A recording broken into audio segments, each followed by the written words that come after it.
Arkafuun akkam jirtu kabajamtoota daawwattoota keenya kan hordofaa jirtan qophii shirshirrii FIBT egaa qophii shirshirrii FIB keessatti ammoo torbeedhaan keessummaan shirshirrii sa'aatii isaa eeggateetu isin bira gaha. Qophiin keessummaa shirshirrii keenya har'aa jalqabee jira. Keessummaan keenya har'aa dargaggeessa akkuma argaa jirtanii Hirkoo Hundee jedhama. Ogummaa indaastirii fiilmii keessa nama hojjechaa jirudha. Egaa hojii haaraa qabatee dhufaa jira. Hojiin isaa immoo diraamaa dheeraa miidhama jedha. Yeroo dhihoo keessatti FIB irraa kallattiidhaan isin bira gaha daawwattoota keenya. Waanuma hojii fuudhee dhufaa jiru kanarratti marii taasisna. Hirkoon baga nagaan dhufte isin jechuun barbaada maqaa daawwattoota keenyatiin. Baga nagaan na eegde galatoon. Ayyee egaa waa'ee keetii gaafa nu deeffadhu nama ogummaa garaagaraa qabudha. Kan baratte Yuunivarsiitii Maqalee irraa Ikoonomiksiidhaani. Akkasumas ammoo hojiima Ikoonomiksii kanallee waajjira keessa hojjechaa jirta.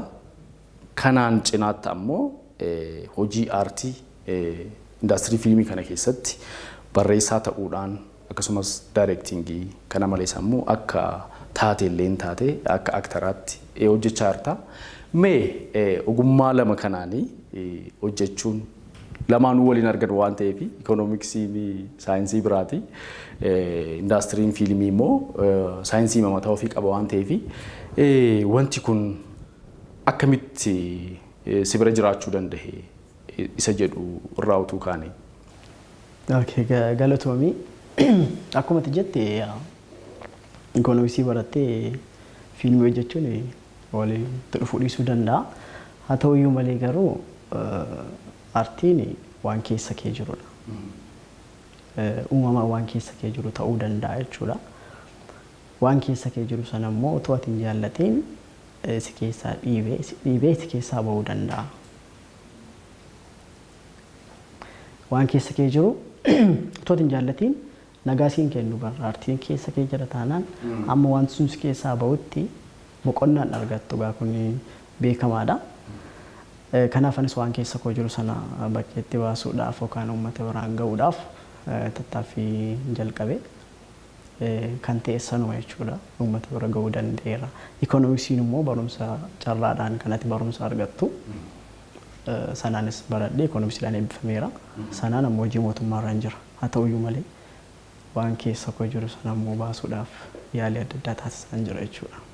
Ayyee egaa Hirkoon kan inni si gaafachuu barbaadu amma TV FIB waliin hojjechuu fi waan qophii jiru hundumaa xumurree jirra.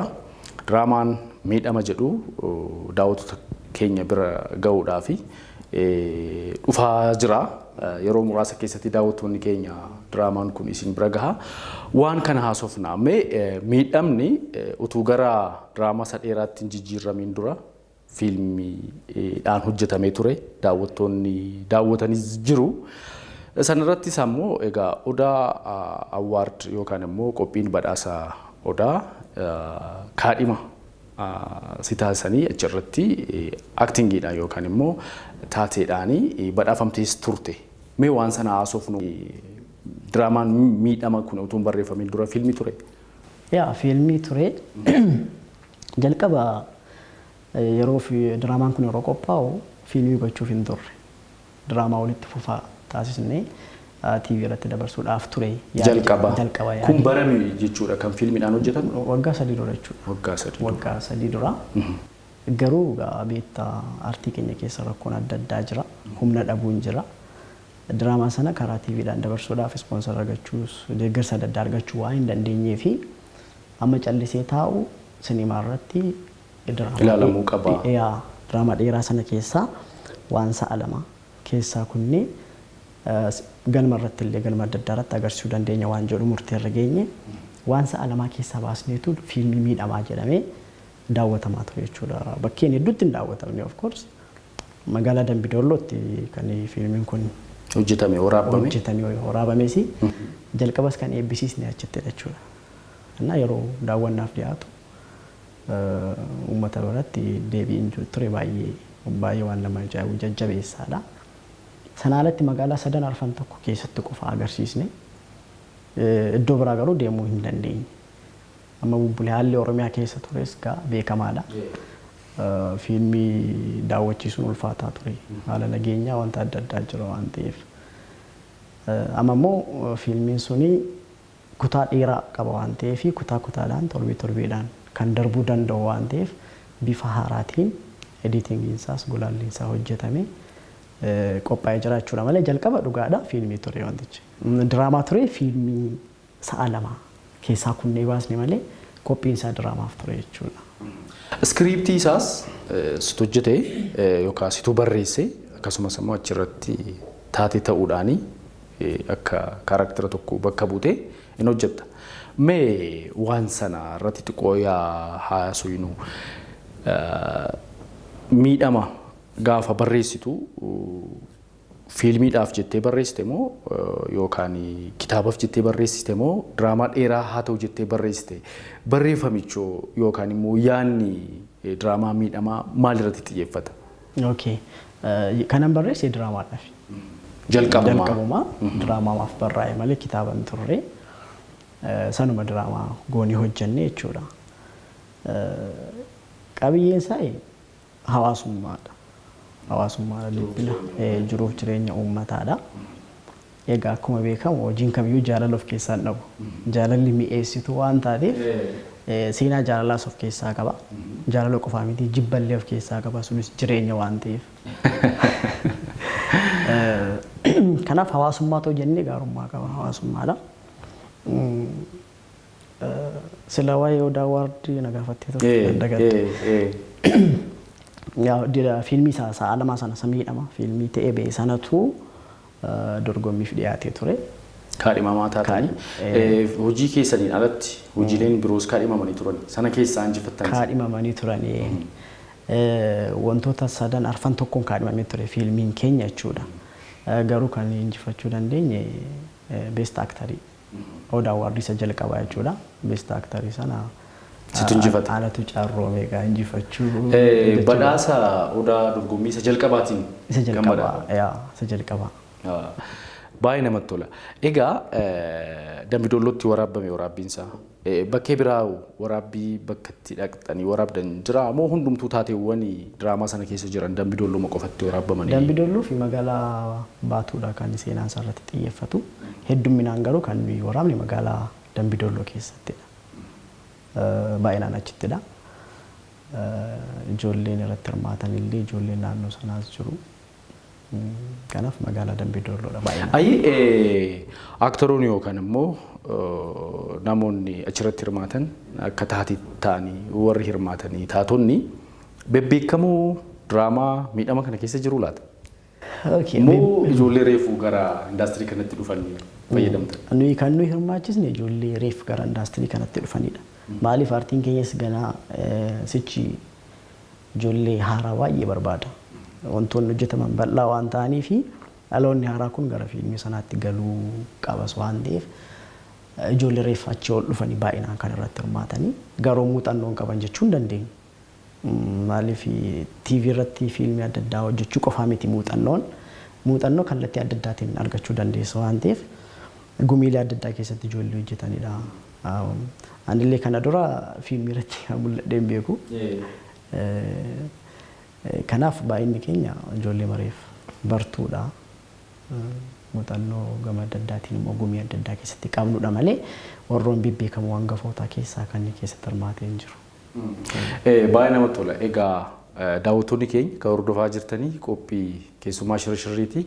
Mee diraamaa dheeraa miidhama jedhurraa waan muraasa isin affeerree walitti deemnaa nu waliin tura.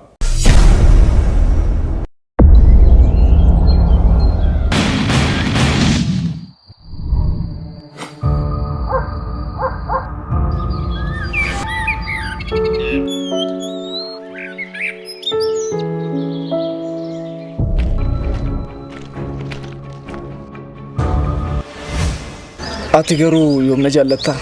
Gaafa tana jibbite. Na wajjin jiraachuuf murteessi taare. Ani yeroof torbee tokkotu naaf. Akkasii? Maaloo garaako. Maaliif tolan jettu soolani? Ati keetu hojii keenya ilaalu ciistee aduutu? Boolla waalchaa qonnuufi? Asirraa adda ba'uu hin danda'u soolani.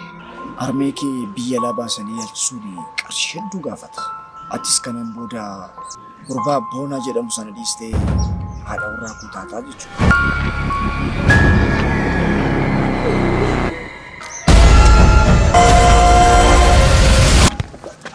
Rabbaa kee abaasu. Qophiin cidha keetiin gaddaaf ta'a. Waan hin qabe biraa deebi'uu kennaa koo miti.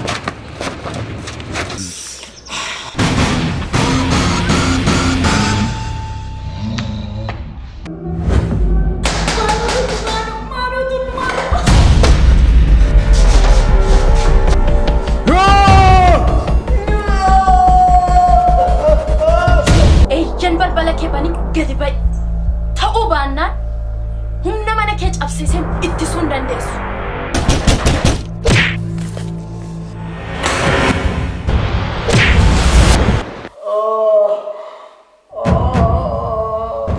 Qaama seeraa fideen tarkaanfii biraa fudha jettee yaaddataan saanduqa reeffa ishee fudhuu kottu. Daqiiqaa 8 qofa si'aati. Yeroo nuti qabnu immoo Hal wayyaree banti. darbaa jira. Tokkittiin tala koo banti.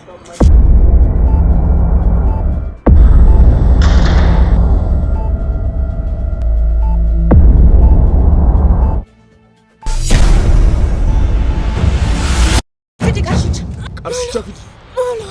Toobaan nan ajjeesa. Sin ajjeesa. Sin Ajjeesuu. Nu sobuun keessan isin hin baasu. Awwaanan isin sobeen qabu. Humna dabaladhaati. Dafaatti dhabamsiisa. Tullu! Sigaa!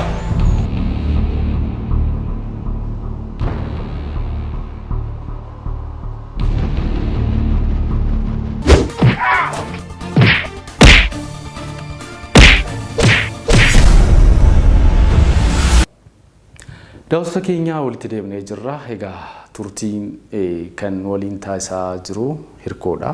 Barreessaa diraamaa miidhamaati akkasumas daayirektara fiilmichaati diraamichaati.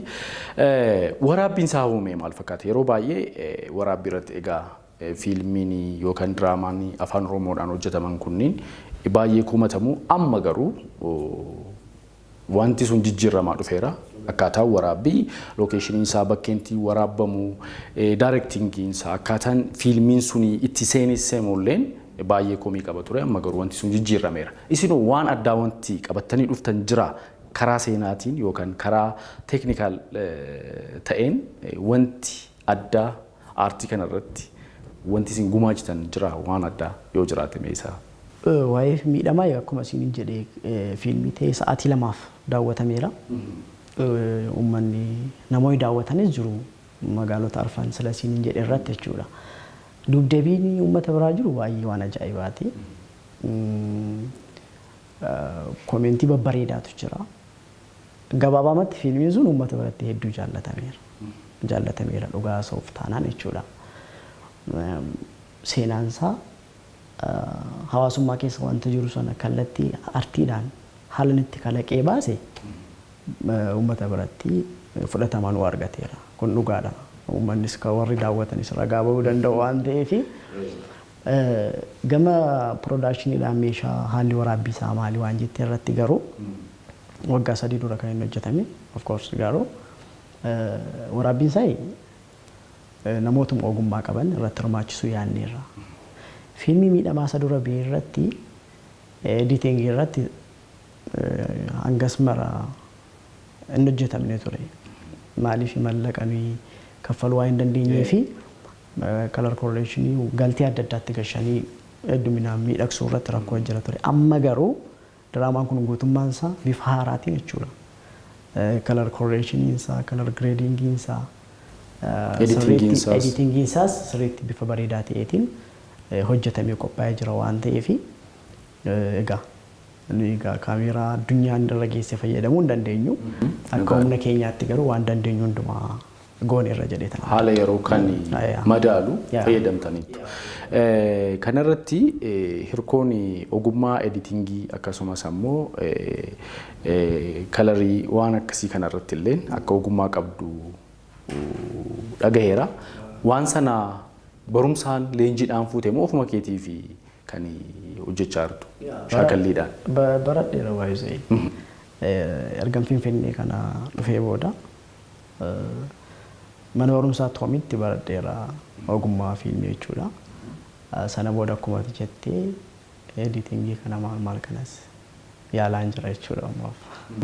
Mee kana malees hirkoon walaloos hin barreessaa kitaaba kuusaa walaloos qabaa waan jedhus dhagaheera. Waan sanas utuu xiqqoo haasofne waan sana iyyuu kitaaba kuusaa walaloo kana kan barreessite mooraa yuunivarsiitii keessa yennaa barataa taate jirtutti waan sana irratti tu'aa jenne. Inni waggaa dheeraa duradha. Yeroo Maqalee yuunivarsiitii baradhu jechuudha. Achiin eebbifamee siin jedhe miti sila.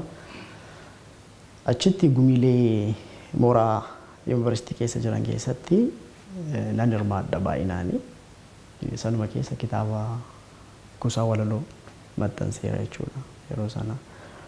Akkasuma dorgommiilee tokko tokko irratti hirmaachaa ture. Badhaafamtees turte walaloodhaan waan akkasii sanas dhagaheera. Marsaa allama akka yuunivarsiitiitti al tokko tokko dorgommiin gaggeeffama. Dorgommii waliigalaa jechuudha. Dorgommii isaa irratti hirmaadhee tananii marsaa lama jajjabeessituu fudhadheera kan badhaasa fudhadheera jechuudha. Walaloo barreessuu. Walaloodhaan yaa. Waaw. Kanaafuu daawwattoonni keenya walaloo sun barreessaa diraamaa kanas barreessuu irratti dandeettii qaba. Waanuma inni barreesse kan amma hawaasa biratti ga'uuf jira. Gara fuulduraatti ogummaa kamiin ati itti fufuudhaa fi kan keessi kee hawwu ikoonomiksii kanaanis dhaabbata tokko keessa hojjechaa akka jirtu natti himtee turte sila. Maal keessa hojjechaa jirta? Amma kanan jiru Itoophiyaan Baayoteekinooloojii Inistituut dhaabbata jedhama. Kuna ogummaa yuunivarsiitii irraattiin eebbifamtee baateen hojjechaa jirta. Sanaan cinaatti ammoo aartii kana keessattis waan ati gochuudhaan maltu gochaa jirta. Gara fuulduraatti kamiin imaluu barbaadda?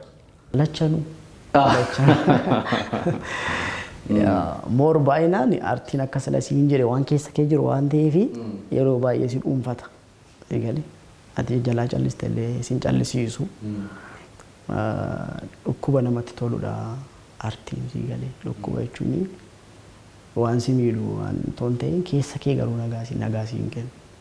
Yoo si keessa taa'ee si dhukkuba yoo baasteetu amma namni sirba jaallatu kennaa sirbaa qabu. Yoo yeroo hundaa geerare yoo sirbe malee waan boqotu fedhee yaada. Namni barreessus immoo waan yaada keessaa jiru yoo barreesseen ala boqonnaa siin kennu. Kanaaf aartiin waan keessa koo jiru waan ta'eef sana dhiisuu hin danda'u. Sunis immoo ogummaa koodha. Ogummaatti hin baradhe waan ta'eef lachanuu walsimsiisee deemuudha yaadi koo. Egaa waan si gaafachuudhaa barbaadu diraamaan miidhama jedhu kuni waggaa 3 dura kan waraabame yookaan immoo kan hojjetame waggaa meeqa keessatti barreessite barreessuu yoom jalqabdati? Egaa barataa haayiskuulii taatee barreessuu jalqabde moo isa yuunivarsiitii ergaa seentee booda barreessite moo yoom eessatti barreessite? Seenaa barreessuu goote ijoollummaarraa daa'imummaarraa ka'uu danda'an jedhamti waan keessa kee jiru waan asiin jedheefi daa'imummaa keerraa waan xixiqqoon hin nafu ijoollummaa keettiin tuttuqxaa gumiilee adda addaa wanti kun eessaa dhufe maatii kee keessa namni barreessu waan akkasii ogummaa aartii kana keessa namni jiru jira? Hin jiru maatii keessa hin jiru amma beekutti hin jiranii garuu meebi haalaan itti guddadhee ta'uu danda'a. Naannoo waldaa keessa naannoo gumii tokko tokko keessa yeroo hirmaattu wanta sana shaakaluu dandeessa.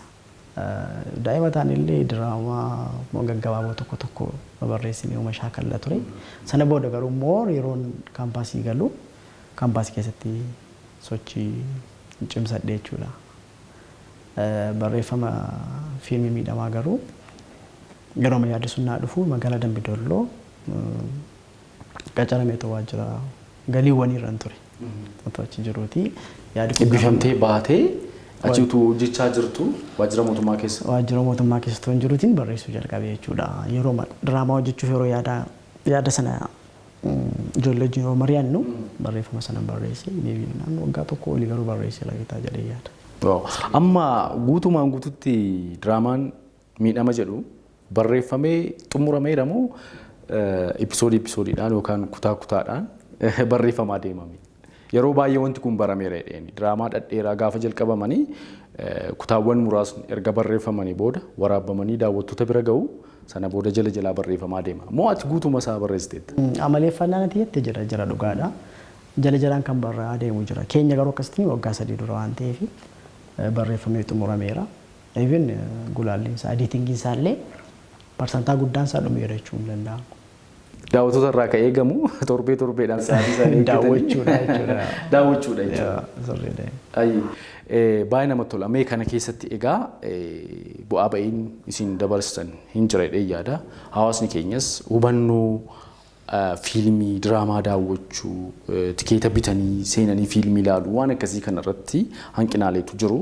Egaa uummanni Oromoo immoo lakkoofsaan egaa hedduudha guddaadha akkuma biyya keenyatti illee uummata hangafa waan kanas jajjabeessuu irratti hirmaachuu irratti tumsa gochuutu barbaachisaadha jedheen amanaanii akka nama tokkotti waan kanaa waliin wal qabatee mee ati bu'aa ba'iin isin keessa dabartanii as geessan amma immoo egaa daawwattoonni keenya karaa toora FIBtiin diraamaa miidhama kana argachuuf jiru kanaa waliin wal qabatee kana dabarsineerraa amma immoo daawwattoonni keenya kanaan nu duukaa ta'uudhaa qabu wanti jettu yoo jiraate. Egaa uummanni keenyas sadarkaa aartiin keenya keessa jiruu fi bu'aa ba'iin keessa darbu hin hubatu dheen abdadha.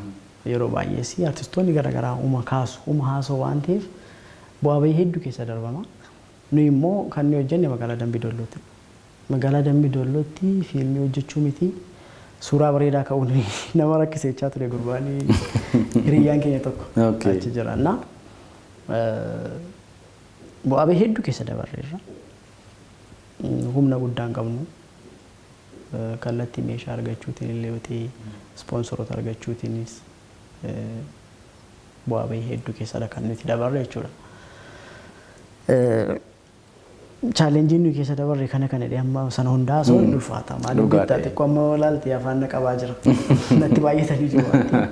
Bu'aa bahii guddaa hedduu dadhabsiisaa keessa dabarre waan ta'eef gabaabsee kaa'uun na rakkisa garuu bu'aa bahii hedduu keessa dabarreerraa uummata biraa kan eegamu garuu nuyi rakkannees dadhabnees waan kana isin biraan geenyerraa yoo xiqqaate isaanii daawwachuun nu jajjabeessuu qabu jedhee yaada. Rakkooleen kun hundumtuu gara fuulduraatti hin furamu jedhee yaada. Adeemsumadha. Adeemsuma keessa jirru rakkoo hedduun akka jiru beekamaadha. Garuu uummanni keenya yoo haamilee nuu kenne yoo nu jajjabeesse nu immoo bu'aa bahii sana dandamachuudhaaf humna arganna jechuudha. Malee bu'aa bahii hedduu ture sana keessa dabarreerra garuu. Egaa hirkoon dhumarratti waan ati dabaltu yoo jiraachuu baate ani gama kootiin gaaffiin si gaafachuudhaa barbaadu xumureera waan ta'eef daawwattoota keenya nagaa dhaamne torbeedhaaf beellama qabannee gargar baana. Akii galatoomaa naaf fedhu keessaniif baay'ee galatoomaan jira. Dhumarratti dhaamsatuun ta'e galateeffannaa xiqqoo ishee. Fiilmii sana yeroo hojjennu namoonni hedduun nu gargaaran jiru. Keessumaa fiilmii sana nafaana ta'uudhaan hojii guddaa kan hojjete Ijaaraa Taaddasaa gargaaraa daayireektaraa illee achirratti kan biraan artistoonni ijoolleen achirratti hirmaatan hundi isaanii otoo qarshiin tokko hin kaffalamiiniif fedhiidhaan hojii sana waggaa hedduutti dhamaanii hojjetaniiru isaanillee galata guddaa qabu. Akkasumas kallattii adda addaatiin yeroo fiilmii sana hojjennu mana saayinuu kennuudhaan meeshaa adda addaa nu gargaaruudhaan akka nuyi milkoofnuuf warra nu taasisan hunda isaanii galatoomaan jira. Uummanni keenya immoo egaa diraamaa keenya akka nu daawwattan kabajaa hin affeera jechuudha. Atis waamicha keenya kabajjee istuudiyoo keenya dhuftee waa'ee diraamaa miidhama jedhu ibsaa gabaabaa waan nu laatteef guddaa galatuun isin jenna maqaa daawwattoota keenyatti. Kabajamtoota daawwattoota keenyaa egaa dhaabbileen mootummaa miti mootummaa baankileen dhaabbileen garaagaraa diraamaa kana ispoonsara gochuudhaan waliin yoo hojjechuu barbaadan akka FIBtti karri keenya banaadha. Daawwattoonni keenyas egaa yaada qabdan qeeqa qabdan karaa ergaa gabaabaa ittiin nu erguu dandeessaniin 74 fayyadamaa yaadaaf ergaa jajjabina keessan illee nu qoodaa isiniin jenna. Egaa qophiin keessummaa shirri kan torbee kanaa haga ammaatti daawwatan fakkaata ture. Daawwattoota keenya torbee keessummaa biroon dhimma biroon walitti deebinaa qopheessaan sagantaa Yohaanashiit Lammii akkasumas ogeessi kaameraa ogeeyyii teeknikaa kanneen biroo waliin seenaa lammiin nu duukaa ture. Isinis yeroon keessa yeroo gaarii isiniif haa ta'u guyyaa sanbataa gaarii guyyaa boqonnaa bareeda isiniif haa ta'u isiniin jenna nagaatti.